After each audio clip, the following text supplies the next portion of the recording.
Debatky s Nikou. Dnes je môjim hosťom v debatkách človek, ktorého hlas, tvár aj humor pozná niekoľko generácií, no a je to herec, moderátor, imitátor, ale najmä človek, ktorý dokázal zo zábavy spraviť to, čo tu máme aj dnes. Štefan Skrúcaný, dobrý deň. Dobrý deň, ďakujem pekne za úžasné úvodné slova, až som sa začal tak zľahka hanbiť. No, ideme si teda zaspomínať, a keď sa obzrieme na Telecvoking, tak mali ste vtedy väčšiu slobodu, čo sa humoru týka, alebo len menší strach z tých následkov, ktoré to mohlo mať? Tak to boli tzv. Zlaté 90. roky, kedy ešte všetko tak bublalo a ešte nebolo nič úplne vykryštalizované. Samozrejme boli veci, ktoré boli možno oveľa náročnejšie ako dnes, a aj keď dnešok je taký sofistikovanejší.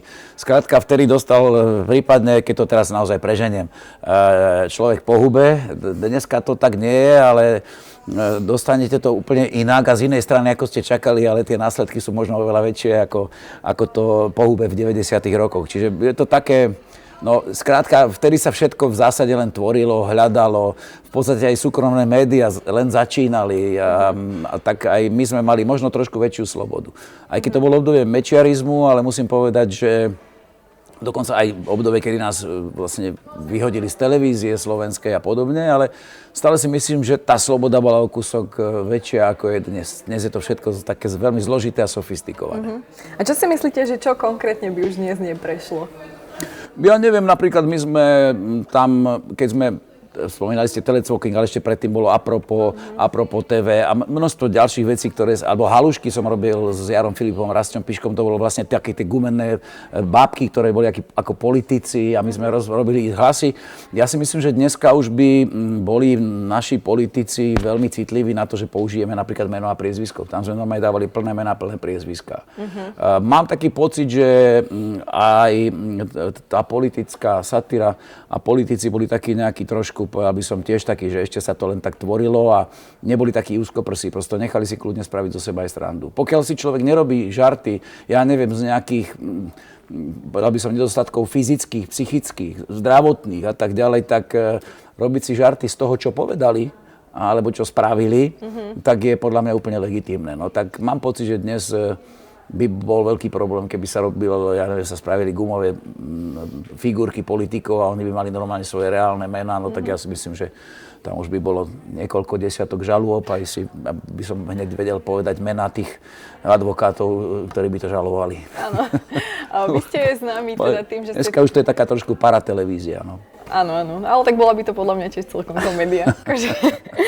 Vy ste celé roky teda zabávali Slovensko, ale teda kedy ste sa vy tak konkrétne teraz najbližšie tak dobre z chuti zasmiali? Wow!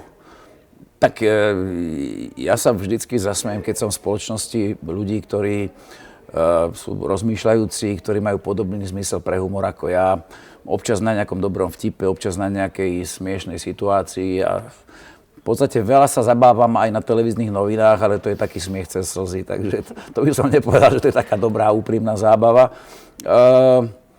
Celkové ja si myslím, že je dobré, keď človek sa nemusí živiť humorom. V žiadnom prípade, takých ľudí je naozaj zopár, ale keď má človek zmysel pre humor a prípadne keď ho má ako svoju životnú filozofiu, že vidieť veci radšej trošku z tej veselšej stránky, ako z tej smutnej. Tak ľudové také príslovie existuje, že radšej vidieť pohár poloplný ako poloprázdny.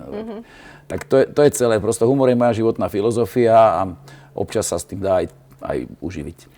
Ja si ale tiež zase myslím, že humor je nejaká taká vnútorná obrana, takže mali ste možno aj vy práve ten humor niečo, pred čím ste sa vlastne sám seba chránili? Jasné, že existuje humor a špeciálne satíra, ktorá je taká, že svojím spôsobom dokážete reagovať na dianie spoločnosti, na činy svojho okolia, alebo niekedy aj politikov.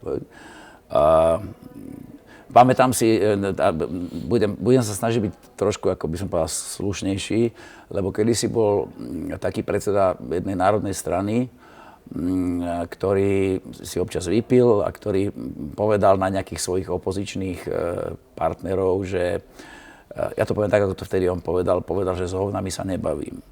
A my sme spravili scénku, kde sme na biely stôl poloskladali rôzne exkrementy a jedného takého dvojníka tohto politika sme tam dali, ako im niečo rozpráva. a v komentári bolo, že prehodnotil svoj výraz, že sa s nimi nebaví a zotrval s nimi v krátkom priateľskom rozhovore. A znova, to bolo o jeho čine, nie o ňom, že by som si, že je vysoký, tlstý, chudý, neviem, škulabý, to je jedno. Ale to nemôže byť, to by bolo nekorektné. Ale z toho, čo spravili, je myslím, že absolútne korektné. Prepáčte, že taký možno prízemný príklad som použil, ale to mi tak teraz napadlo. Toto je relácia, kde môžete povedať úplne všetko, takže je to dobre. Ale stalo sa vám niekedy, že ste museli zabávať ľudí, aj keď vy sám ste nemali na to náladu? Že ako sa to vtedy dá? Že viete vy tak prepnúť do tejto role? Stáva sa to relatívne často. Už som to zažil aj v situáciách, keď som sa dozvedel nejakú veľmi smutnú správu.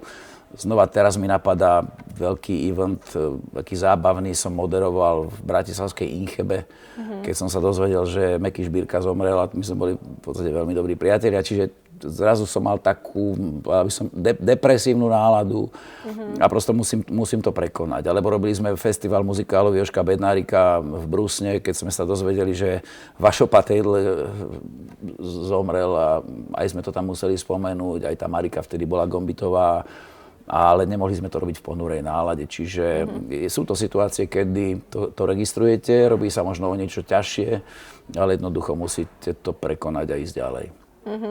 Som pozerala tiež jeden rozhovor s vami, kde ste hovorili zážitky práve s Mekým Žbírkom, tak pekne som sa nasmiala, že aký ste mali spolu vzťah. On bol úžasný, on mal taký ten anglický naozaj. Keď mal niekto anglický humor, tak to Meky, lebo veď bol polovičný Angličan a ja to tak vždycky hovorím, že keď sa s ním človek stretol, tak musel byť vo veľkom strehu, lebo ste trošku sa zamysleli a už ste zistili, že srandujete vlastne o vás, že si robí srandu z vás, čiže tam treba byť pripravený na takú ľahkú sebeobranu vždy, ale vždy to bolo s láskou samozrejme.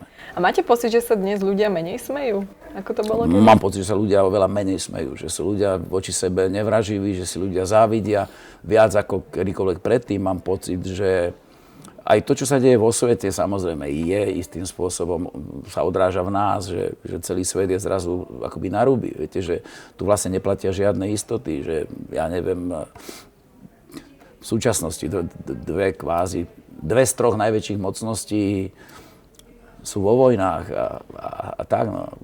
Čakám, že kedy ešte do toho vstúpi aj tá tretia mocnosť Čína, ale no a potom, keď si pozriete situáciu u nás v Európe, rozhádaná Európa, snažia sa ešte viacej rozhádať. Keď si pozriete situáciu v Maďarsku pred voľbami, tam sa ešte veľmi, to bude zrejme ešte vysielané pred maďarskými voľbami, prosto tam sa môže udiať čokoľvek. To je niečo tak nevypočítateľné a hlavne tak zákerné, že ja som si myslel, že 20. storočie bude to najhoršie v dejinách ľudstva. Tá druhá svetová vojna, že to bude pík, to bude top a že potom už bude všetko v poriadku. Že prosto už OSN, že už sú prosto rozdelené hranice, ktoré sú nemenné a podobne. A zistíme, že všetko je vlastne úplne inak a znova sa vraciame do práva najsilnejšieho, to znamená, vraciame sa do feudalizmu, čo je úplne škandalózne. A potom, keď hovoríme o humore, tak mi napadá taká humorná poenta, že to dokazuje moju teóriu, že ľudstvo je naprogramované na samozničenie. No tak v rámci humoru, ale obávam sa toho, že tá príroda si to tak zariadi, že keď budeme môcť vyskakovať, tak jednoducho nás takto stiahne z tej planéty, ako kedysi dinosaury. No ja sa pokúsim to teda všetko skrátiť, lebo vidím, že to bude na 3/4 hodinu, ale tak vrátim sa teda k Miroslavovi Nogovi, ktorým bol mimochodom tiež hosťom relácie Debatky. Super. A tvorili ste teda ikonickú dvojicu, tak ma zaujíma, že čo vás na ňom vedelo tak najviac vytočiť, lebo tak aj on o vás hovoril niečo. Ale napríklad, že čo je niečo, čo vás vedelo na ňom vytočiť, ale diváci to nikdy nespozorovali. A napríklad jeho nerozhodnosť. On nikdy sa nevedel rozhodnúť pre nejaké riešenie. Najviac sa to prejavovalo, keď sme napríklad sa ponáhľali a zastavili sme sa niekde naobedovať alebo najesť. Najskôr si študoval pol hodinu jedálny listok. Potom od každého sa pýtal, kto si čo dal. Potom sa rozhodol, ty si dal to, no dobre, tak si dám toto. Potom si dal niečo, na čo sa teda rozhodol. No a keď odišiel čašník a začali to variť, tak potom, Ježiš, ja si radšej dám, a behol do kuchyne a ešte v kuchyni menil tú svoju objednávku. No ale tak to je samozrejme s humorom, ale tak niekedy je taká jemná nerozhodnosť. No ale myslím si, že nie teda iba mňa, ale aj našich posluchačov zaujíma, že či dáte nejaký comeback naspäť, či vás budeme môcť niekde vidieť, či niečo takéto chystáte. My sa už na to normálne chystáme, už mi to príde až úsmevné, že ako dlho, a stále si hovoríme, že sme mali niečo vymyslieť. No, my sme mali ten problém, a to treba povedať, že v podstate my sme boli súčasťou istého tímu. Vy ste vlastne ako prvé povedali relácia Telecvoky. No tak tam bol ešte Jaro Filip, tam bol Stano Radič, tam bol Rastio Piško, tam prispieval Jano Snopko, autor z Banskej Bystrice, tam bol Ujo Imro. Moja bývalá manželka Zuzka Tlučková hrávala v tejto. Toto sa celé akoby rozpadlo hlavne smrťou chalanov, ktorí v zásade zomreli v mladom veku. Jaro mal 50 a Stano 49. Čo teda nie je zrovna vek na odchádzanie z tohto sveta. No a my sme vlastne akoby, viete, keby máte úžasnú plachetnicu a zrazu prestane fúkať vietor. Zrazu nám odišli ťažiskoví autori a potom už sa to ťažko dávalo dokopy. A potom sme si tak trošku možno potrebovali aj oddychnúť, robiť zase niečo iné. Mirko Ťažiskovo je dramatický herec a výborný dramatický herec, to znamená, jeho miesto je v divadle, to je jeho hlavné účinkovanie. Mňa trošku viac bavilo zase improvizácia, showbiznis, moderovanie, zábava. Tak som potom znova nejaký čas robil sám, nejaký čas s Ondrom Kandráčom. No a teraz občas robím s Ondrejom, ale sme si povedali, že s Mírkom, že by sme mali spraviť taký nejaký, ani nie, že comeback, ja by som to nenazval niečím, že by sme chceli znova sa vrátiť nejak na trh, alebo čo. Chceme si tak pre našu zábavu a pre zábavu ľudí, ktorí si nás pamätajú a prípadne nových, ktorí nás nevideli, spraviť taký nejaký rešerš našich najväčších hitov a nejakých známych scénok, doplniť to nejakým vtipným moderovaním a spraviť takýto nejaký program. A verím, že tento program mal byť hotový už minulý rok na jar, ale potom sme to nejako posunuli, chceli sme to na jeseň, tam sa to nejako nestihlo. Tak už pevne verím, že ten program bude hotový maximálne na leto. Lebo už máme cez 60 a sme kedysi veľmi chceli, že spravíme taký program, že Noga skrúcaný 120, akože máme spolu 120 rokov. No a teraz už musíme tú číslovku zvýšiť, to je strašné. No ja si myslím, že by ste mali na tom ešte popracovať, pretože manažérku máte dobrú, promo bude dobré, takže... Áno, Majka je aj tu, a tak už to bude Noga skrúcaný 130. Bacha, aby to nebolo 200. No a dlhšie sme vás teda v televízii nevideli, ale v seriáli Stĺp stvárňujete vplyvného predsedu miestneho národného výboru Štefana Valenta. Tak aký bol pre vás návrat na obrazovku? Jasné. Ešte, keď sme spomenuli tú manažérku Majku, ktorá tak trošku akoby nás dokopáva k tomu, aby sme niečo spravili, tak treba povedať, že Majka je tu na Stopolčian a že tu dlhé roky veľmi úspešne fungovala v rámci Domu kultúry, tak sa teším, že sa občas vidíme. Vrátim sa k seriálu Sľub, no je to také milé, že som sa akoby vrátil. Častokrát sa stretávam s tým, že mi niekto povie, že ty to výborne hráš, že ty si väčšinou nerobil herectvo. Tak áno, ja som nerobil herectvo, ale nie z dôvodu, že by som to zabudol alebo nevedel. Veď moja alma mater je divadelná fakulta Vysokej školy muzických umení, konkrétne odbor herectvo, kde ma učili ešte vážne starí majstri, pani Chudík, Huba, ja neviem, Záborský a množstvo ďalších, dneska už ikon v podstate. Ja som si len tak ako oprášil to herectvo. Ono je to trošku ako bicyklovanie, že v zásade to nemáte prečo zabudnúť. A v zásade vyhovuje mi aj to, že je to seriál z obdobia socializmu, končiaceho už socializmu 84-5.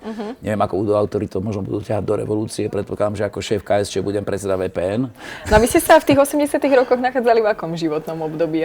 Bol som študent. Bol úžasnom. To je jednom z najkrajších. Bol som študent Vysokej školy muzických umení a život bol ako jeden disko príbeh v podstate. Mali sme to šťastie, že sa nám darilo. Že to bolo takéto obdobie, že na čo sme siahli, to sa nám podarilo. Čiže ja v zásade na tie 80 roky nemám zlé spomienky. Naviac potom prišla nežná revolúcia, čo bolo niečo úžasné a ja som to bral ako taký zázrak, že môžem zažiť dve úplne rozdielne spoločenské zriadenia. Takže ja sa na to spomínam do istej miery s láskou a nostalgiou, ale samozrejme nechcel by som, aby sa to vrátilo. Aby to nebol nejaký falošný pocit, že jak bolo vtedy dobre. Nie. Aj keď Sľub niekedy mám trošku obavu, aby nám nerobil tú nostalgiu takou optimistickou. Ale ja myslím, že ja tam nehrám takého bigotného komunistu, ja si myslím, že ja skôr prospechára, že on je tým komunistom, lebo mal z toho nejaké výhody. A tá kombinácia, že komunista, alkoholik a sukničkár je pre mňa ideálna. Náhoda. Hej, jasné, Každopádne úplná náhoda. No ale teda dávam ešte na záver poslednú otázku, že čo je taký najväčší omyl, teda, ktorý si ľudia o vás myslia?